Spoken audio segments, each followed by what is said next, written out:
Hello, and happy Sunday. Okay. Yes, I have that on in the back. I'm hoping the light doesn't shine too bright from it.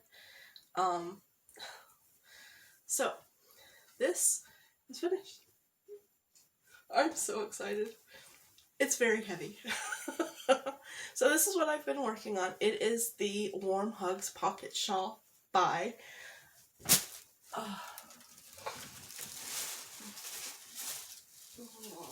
where's the pattern? Oh, it's up here. By Donelda Higgins. Excuse me. It is on Etsy and Ravelry. I got it off of Etsy.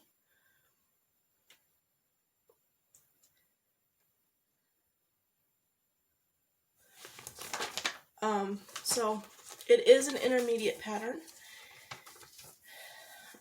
I'm not sure that it's 72 inches. I haven't measured it to see exactly what my measurements were. Calls for up to 2,100 yards, and that's why I got the 3 skeins of the aqua, and I didn't use 3 skeins. I'll show you what I have left.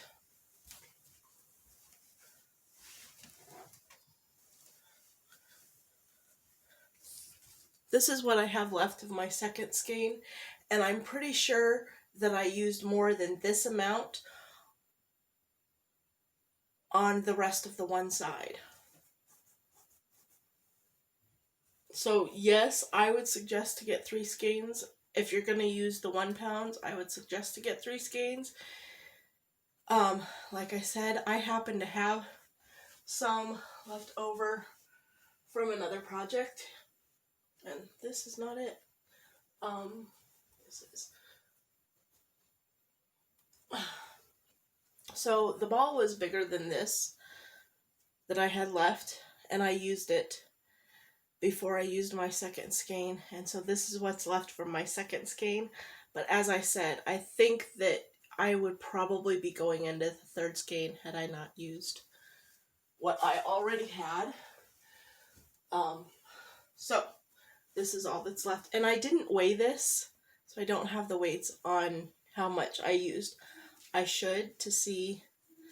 I should weigh the pocket shawl just to see how much I used on it.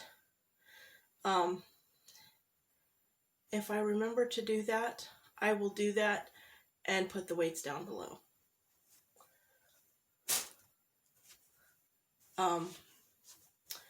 So in my last video, I told you how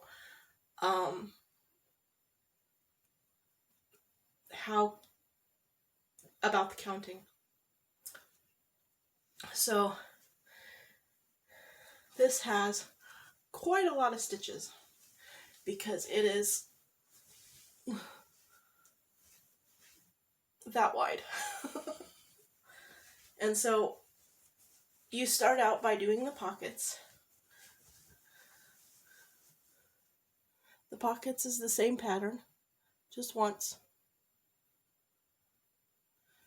So there's the one pocket, and there's the other pocket. And you know, I didn't even look on the, oh okay, I think I did how I was supposed to, but I didn't really look on the pattern to see where exactly to place the pockets.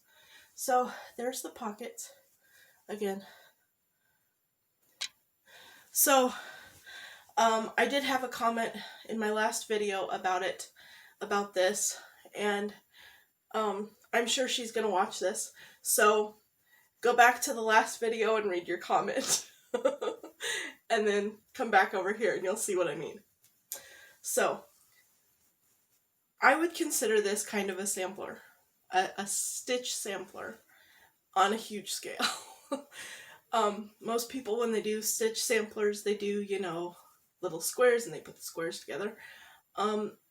This is a stitch, I would consider this a stitch sampler on a much larger scale, just because there's lots of different stitches in a very large project. So this is, as you can see right here, this is the middle. And so it's actually two. So you've got this side here, and you've got this side here. So you do one side, and then you come back and you do the other side. So that's what I meant by sides. I did one complete side I did the 2 pockets and one complete side first. And then I went back. When I ran out of yarn, I used the ball that I had, and I finished this side. And then I went and did this side with the second skein of yarn. And it is almost one complete skein per side of this piece. So you've got just regular stitches, and then you have this fancy cable here. And then you have, let me turn it this way. So you've got regular stitches, and then you have the fancy cable here. And then you have post stitches and little bumps in the middle of the post stitches. And then you have another fancy cable and regular stitches. And then you have kind of fancy-ish shell and post stitches with long stitches here to finish it off. So now in the comment, I did comment that I had seen this, the print date, or the pattern made date is the 19th of December last year. So 12/19/2020 is the finalized print date of the pattern. And I saw it in my Facebook feed, and I thought, that's really pretty. I really like that. But I didn't want to get it because I didn't really want to make it.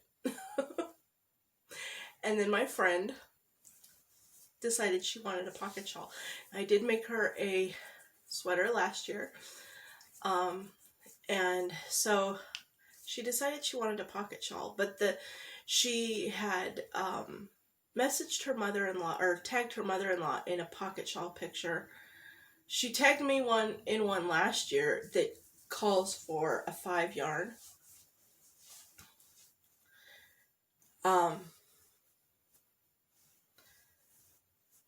It was a unicorn one, and it calls for a 5 yarn.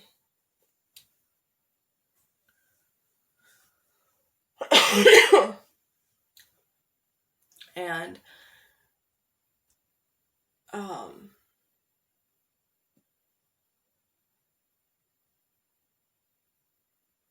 anyway, so she had tagged her mother-in-law in a different pocket shawl, but it was kind of a plain-ish pocket shawl. I mean, very,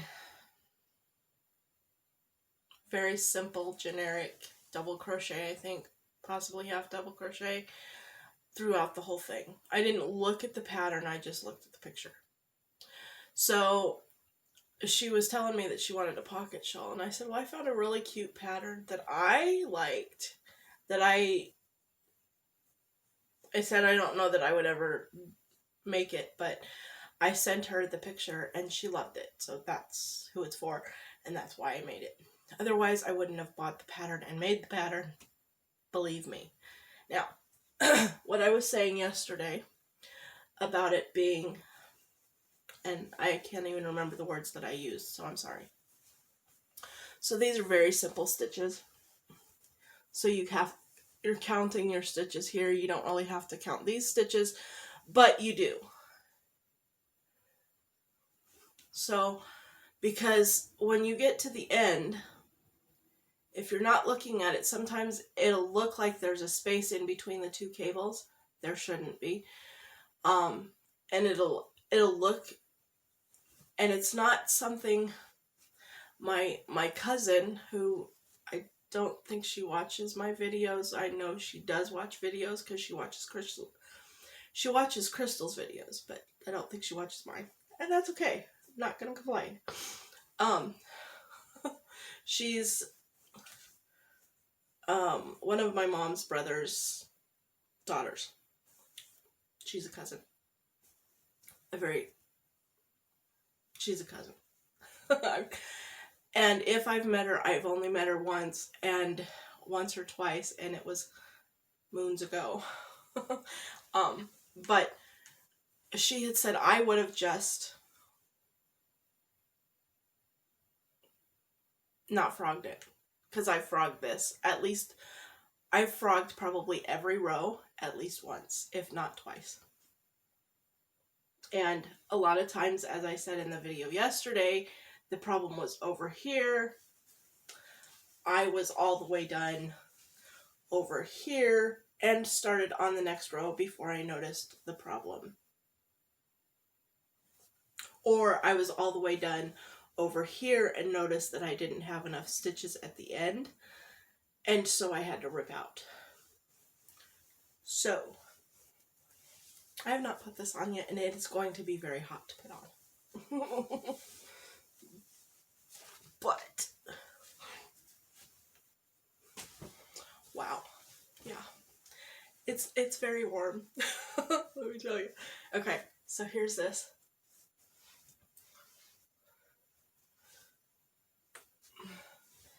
Actually, I can probably like that. There we go. So that's what it looks like. It's very warm, very, very warm, very heavy. So that is the warm Hugs Pocket Shawl. Like I said, her name is Donelda Higgins. It is on Etsy. It is on Ravelry. The pattern is on Etsy and Ravelry. And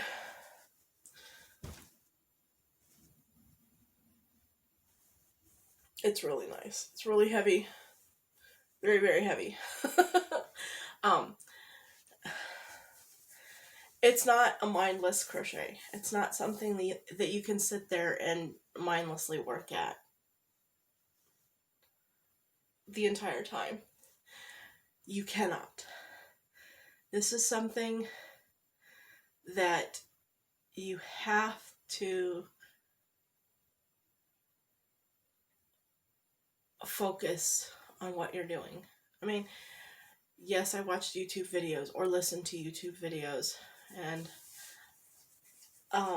that's probably why I had to frog quite a bit. Just saying. So that's my finished project. And I'm so excited.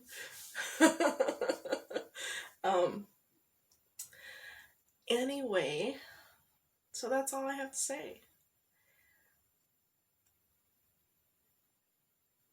If you work on it, count. Some of that stuff is not counting stuff. I mean, it is, but it isn't. Once you get here into these shell guys, you have to count in each shell, because you have to have a certain number in the first shell, and your stitching will give you a certain number in the second shell and the third shell. And if you don't have the right number in the first shell, it'll screw it up. If you don't have the right number, but you don't have to count all the way across. You have to count each shell grouping. That's what I said yesterday. Some of the stuff you have to count all the way across, and all the way across, and all the way across, until you get to the shells. And then you just have to count the shell grouping, because if you don't have the right count in the shell grouping and in the stitches in between, you're not going to have the right. It's not going to be right. That's what I meant about the intricate part.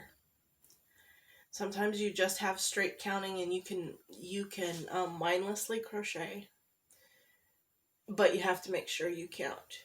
Or you can mindlessly crochet a few rows, but not on something that long, because it just doesn't work. But you can mindlessly crochet, you know, a row and then do your counting. You're gonna want stitch markers. I only put stitch markers every 100. I probably could have done it every 25. There's sometimes that I do it stitch marker every 25. There's sometimes that I do it every 50. It just depends. This, I only did it every 100. Every 50 probably would have been better, and 25 definitely would have been better, because then you don't have to go all the way back to 1 and count if you lose your place. Anything else? I don't think I can think of anything else to say about that. I didn't look to see what day I started it. I know I did not start it on the 1st because I had already started working on it on the 1st. I think I started on it on the 26th or the 27th. I can't remember. But I just finished it today, and I would say probably put anywhere between 4 and 8 hours a day into it. And that's with frogging and crocheting. So, for a little more than 2 weeks. It took me a little more than 2 weeks to do it. And probably 4 to 8 hours a day. Closer to 8 hours a day. I think there was a couple of days that I didn't really work on it at all. And there was a few days that did get more than 8 hours. So I don't know.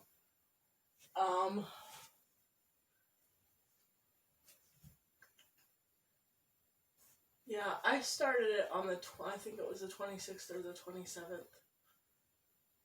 So, about 3 weeks. I worked on it for about 3 weeks, actually, I guess. So, 3 weeks, 21 days for 8 hours a day. It is a lot of hours.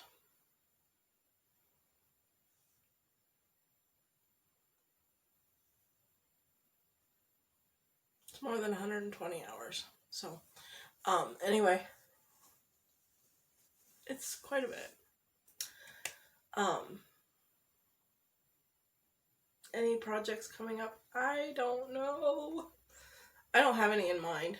I'm still working on one. Well, I stopped working on him. He's completely finished. He just needs sewn together, but he is completely finished. He's completely finished crocheting, but I need to sew him together. And I won't be doing that again either. Now this I don't know that I would be doing again unless somebody wanted me to make it and paid for me to make it. I'm not going to do it just on a whim, because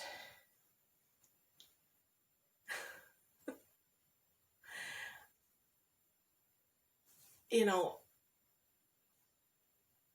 I can whip out a sweater in about 25 to 30 hours. Because most of that is mindless crochet with very little counting. That is very much not mindless crochet at all. So, I'm going to cut this off. Happy Sunday. Happy yarning. And don't forget to eat cake.